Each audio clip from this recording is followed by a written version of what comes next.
Chers amis, bonjour, je voulais vous parler du fameux plan épargne retraite et vous parler de 3 idées qu'il faut absolument mettre un plan épargne retraite en place, même si vous avez 18 ans. Donc, comme vous le savez, le plan épargne retraite, c'est un nouveau produit qui a été lancé, je crois, en octobre 2019 avec la loi Pacte. Et donc, on appelle ça le PR, c'est son petit nom. Ça a été lancé par Bruno Le Maire, notre ministre de l'économie. N'y voyez pas de jeu de mots, c'est une réalité pour le coup. Et donc, vous devriez tous avoir un plan épargne retraite. Alors, pourquoi il faut absolument avoir un plan épargne retraite?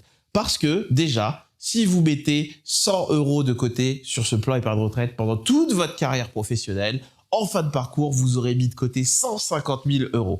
Pour croiser énormément de gens qui ont 60, 65 ans, je peux vous assurer que beaucoup de gens auraient pu mettre ces 100 €, l'ont jamais fait et aujourd'hui se retrouvent en difficulté sans patrimoine alors que juste en faisant cet effort-là, ils auraient pu avoir un petit pécule conséquent. Ça, c'est la première chose pour laquelle il faut vraiment faire un plan épargne retraite. La deuxième raison, si vous voulez, qui est très importante, c'est que le plan épargne retraite est défiscalisable. Ça veut dire quoi? Ça veut dire que tout ce que vous mettez sur le plan épargne retraite vous ouvre droit potentiellement à une réduction d'impôt.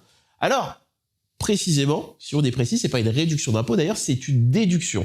Pourquoi? Parce que, en fait, l'idée du gouvernement est très simple. Elle est de dire que vu que c'est de l'argent que vous mettez pour votre retraite à long terme et que vous n'allez donc pas vous en servir pour consommer, on peut considérer que vous vous êtes pas enrichi grâce à cet argent.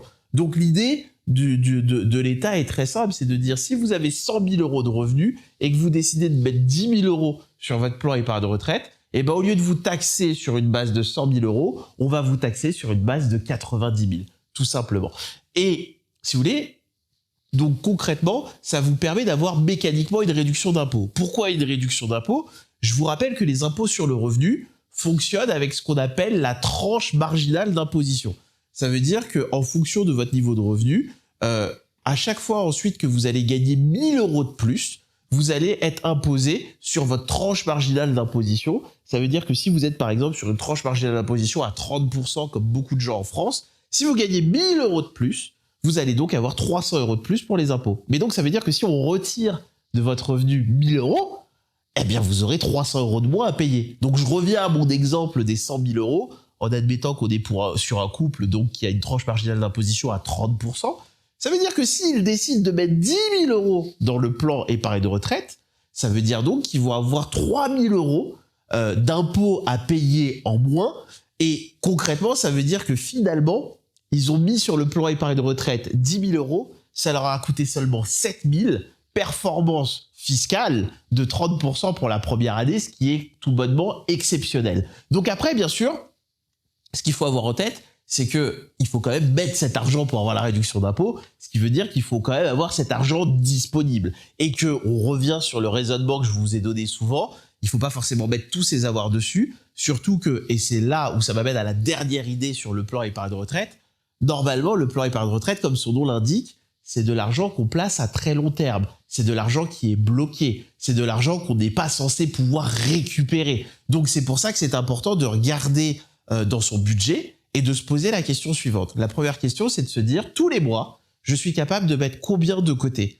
Et en cas de pépin, j'ai besoin de récupérer combien? Et une fois qu'on sait ça, ça permet de déterminer quel montant mensuel ou annuel on va être capable d'injecter sur ce fameux plan épargne retraite pour ne pas se mettre en difficulté. Grâce à cette stratégie-là, vous pouvez vraiment vous constituer un capital dans l'optique de la retraite. Sachant qu'en plus, et ça c'est la nouveauté de la loi Pacte, et je le dis surtout pour nos amis indépendants qui avaient à l'époque souscrit un Madelin, notamment, aujourd'hui, le plan épargne retraite est beaucoup plus souple que ce qu'on a pu connaître par le passé, parce que je vous rappelle qu'il n'y a pas de versement obligatoire mensuel, que si vous décidez de verser ponctuellement, vous avez le droit aussi de verser ponctuellement tous les ans exactement la somme que vous avez envie de verser. Donc si vous avez envie de verser 3 000 € cette année, et puis 0 l'année prochaine, et puis 15 000 l'année d'après, vous pouvez le faire. Que bien sûr, il faut le faire dans une limite et dans un plafond maximum de 10% de ses revenus annuels, pardon, excusez-moi, et qu'on peut remonter sur les 3 années antérieures. Et puis, la cerise sur le gâteau et le dernier point, c'est que l'État a mis en place des possibilités pour débloquer l'argent par anticipation.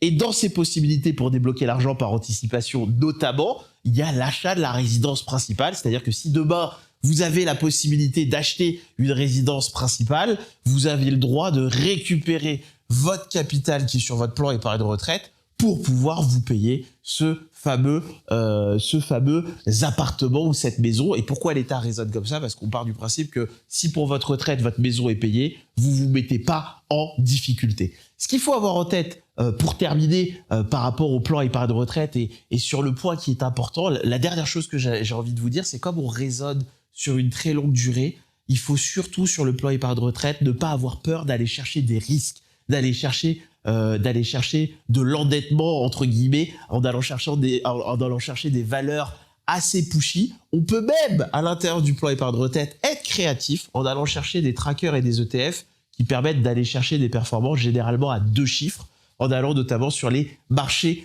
américains. Donc, vous l'avez compris, vous devriez tous avoir un plan épargne retraite pour assurer votre retraite et votre avenir.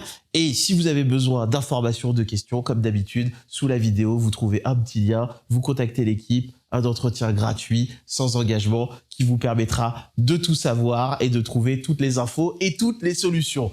Et comme on aime à dire chez nous, il faut épargner pour gagner.